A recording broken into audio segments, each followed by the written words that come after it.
예, 이번 시간에는 가우시안 디스트리뷰션에 관해서 좀 자세히 살펴보도록 하겠습니다. 지난 시간에 일반적인 probability 확률에 관해서 제가 좀 제너럴한 설명을 좀 드렸고, 이번 시간에는 그 중에서도 가우시안 디스트리뷰션에 집중을 하도록 하겠습니다. 가우시안 디스트리뷰션에 집중을 해야 되는 이유는 여러분들이 확률적으로 다양한 확률 density probability distribution을 배우겠지만 실질적으로 그는 대부분 사용을 할 때 가우시안으로 가정을 하고 사용을 하게 될 것입니다.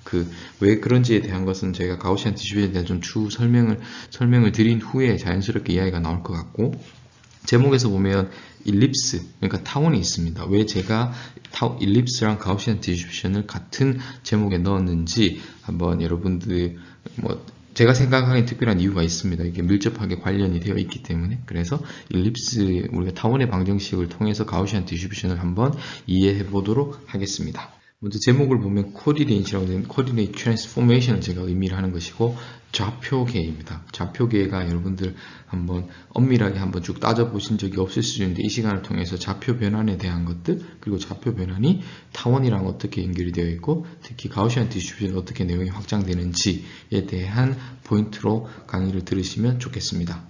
네, 이번 슬라이드 제목은 Coordinates with Basis라고 해서 이제 좌표계를 설명을 할 텐데, 베이시스와 어떻게 관련이 되는지를 먼저 설명을 드리도록 하겠습니다. 일단 먼저 베이시스라는 개념을 클리어하지 않으신 분들은 선형대수에서 베이시스를 다시 한번 살펴보시기를 권하고, 기본적으로는 n 차원의 선형 공간 리니어 스페이스 상에서 전체 스페이스를 스페이스를 스팬할 수 있고, 각각이 인디펜던트 한 벡터들의 집합을 벡터들의 모임을 베이시스라고 한다 정도인 거고, 우리가 생각할 때는 예를 들어 2차원이면 이 두 개의 x1, x2 벡터가 여기서는 이제 90도겠죠? 90도이면은 인디펜던트 한 것보다는 더 좋은 장점들이 있기 때문에 대부분은 베이시스인 경우에 이렇게 서로 오타고널하고 길이가 유닛인 벡터를 많이 씁니다.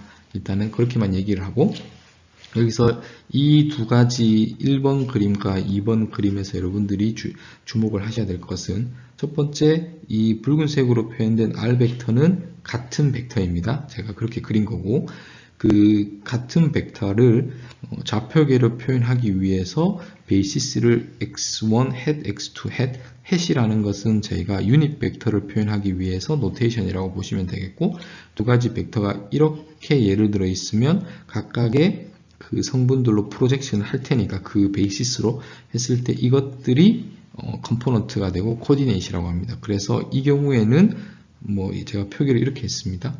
예를 들어 이 x라는 베이시스를 기반으로 r을 표현을 했을 때 컴포넌트는 x of 1, x of 2가 되는 것이고, 엄밀하게는 이 두 개를 이것을 베이시스로 가지고 있을 때 r 벡터의 코디네이트, 마찬가지로 베이시스는 저희가 하나만 있는 것이 아니니까 예를 들어 이렇게 y1 hat, y2 hat으로 표현을 했다고 하겠습니다. 그랬을 경우에는 동일한 r 벡터가 이렇게 y로 표현이 되고, 이 y1 hat, y2 hat의 베이시스를 가진 r 벡터의 코디네이트는 이렇게 표현을 할 수가 있습니다. 자, 이 슬라이드에서 제가 드리고 싶은 말씀은 베이시스가 정해져야지만 베이시스를 먼저 define 해야지만 코디네이트의 값을 저희가 알 수 있다는 것, 그리고 베이시스라는 것은 여기서 보는 것처럼 하나가 아니라 여러 개가 될 수 있다는 것을 먼저 설명을 드렸습니다. 그러면 당연히 그 다음에 제가 할 것은 이 베이시스가 달라지면서 코디네이트이 달라졌죠?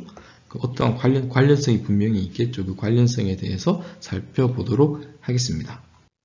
그 두 개의 베이시스의 관련성을 살펴보기 위해서 이번 슬라이드에서는 보시면 Coordinate Transformation, 좌표 변환에 관해서 살펴보도록 하겠습니다. 이 두 가지 그림은 제가 전 슬라이드에서 보여드렸고, 동일한 R 벡터를 표현하기 위한 방법으로 이렇게 코디네이트이 베이시스에 따라서 달라질 수 있다라고 했고, 그 베이시스, 이것과 이것의 관계가 이것과 이 베이시스의 관계에 따라서 어떻게 변환이 되는지를 이 슬라이드에서 제가 설명을 드리도록 하겠습니다. 자, 여기를 보면 R이라는 벡터겠죠? 그러면 당연히 이게 베이시스니까 어떤 베이시스의 선형 결합으로 표현이 될 테고, 이 그림에서는 그것의 이 방향으로의 컴포넌트가 x1만큼 있는 것이고, 이 방향으로의 컴포넌트가 x2만큼 있는 거니까 이렇게 표현되겠죠. 그래서 여러분들이 주목하셔야 될 것이 이것이 스칼라이고 이것이 그 벡터가 되겠습니다. 그리고 좌표계에서 특징은 이렇게 잡으면 이 두 개가 수직이고, 제가 그렇게 잡았습니다. 좌표계를 이렇게 그 크기가 1로 해야지만 다양한 장점들이 있겠죠. 이 경우 여기를 y로 바꿔도 마찬가지입니다. 자, 그러면 여기는 r이라는 벡터가 당연히 y1이라는 유닛 벡터 베이시스로 y1만큼 있는 것이고 y2만큼 있는 거죠. 이거를 여기서 좀 더 제가 더 나아가서 이것을 그 벡터의 리니어 컨비네이션을 어떻게 이해를 할 수 있냐면 이렇게 쓰고 이렇게 쓰겠습니다. 그러면 여기는 이 경우에는 이제 2차원 2D에서는 좌표가 이렇게 되겠죠. 그렇게 해서 여기는 2x2 매트릭스입니다.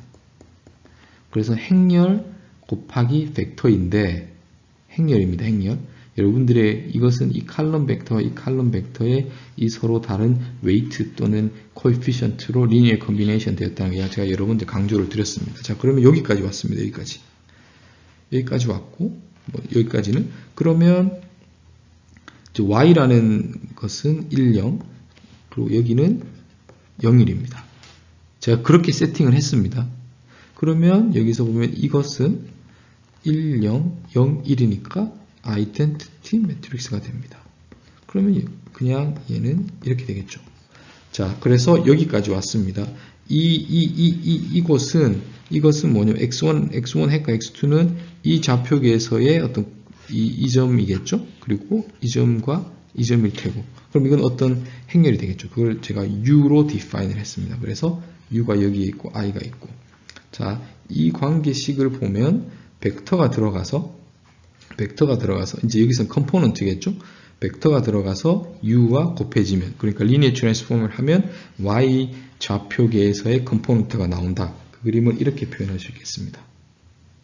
자, 그러면 이게 주어지면 이게 나오는 거고, 반대로 이제 반대로는 여기 u를 이쪽으로 넣으면 인버스가 되겠죠. 그래서 뭐 여기를 u의 인버스라고 치면 y 좌표계가 들어가면 x 좌표계로 이제 서로 코디네이트 트랜스포메이션 할 수 있게 되는 겁니다. 거기에 대한 정보는 이 경우에는 이 u라는 행렬에 들어가 있는 겁니다. 자, 그리고 여기서 또 하나 좀 말씀드리고 싶은 것은 인버스가 왜 트랜스포즈와 같느냐.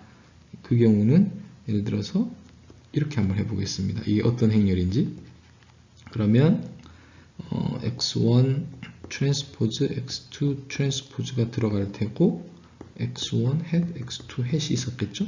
그렇게 해서 이건 지금 이렇게 되어 있는 겁니다. 그래서 이렇게 하면 x1 햇 트랜스포즈 x1이고 여기는 x1 햇 트랜스포즈 x2가 되는 것이고, 자, 그렇게 해서 여기는 크기가 1, 여기는 서로 어떠거나 0 이렇게 되겠습니다. 그래서 이게 아이덴티티 행렬이 되고, 그것은 정의에 의해서 u의 인버스는 u의 트랜스포즈가 된다는 걸 이용하기 때문에 결과적으로 이렇게 나왔습니다. 자, 디테일한 것들보다 이 슬라이드 제가 설명을 드리고 싶은 것은 베이시스를 가지고, 베이시스라는 것이 이 경우에서는 이 x라는 것이 y u라는 정보가 가장 중요해졌습니다. 이 정보를 가지고 코디네이트 트랜스포메이션을 할 수 있다로 이해를 하시면 되겠습니다.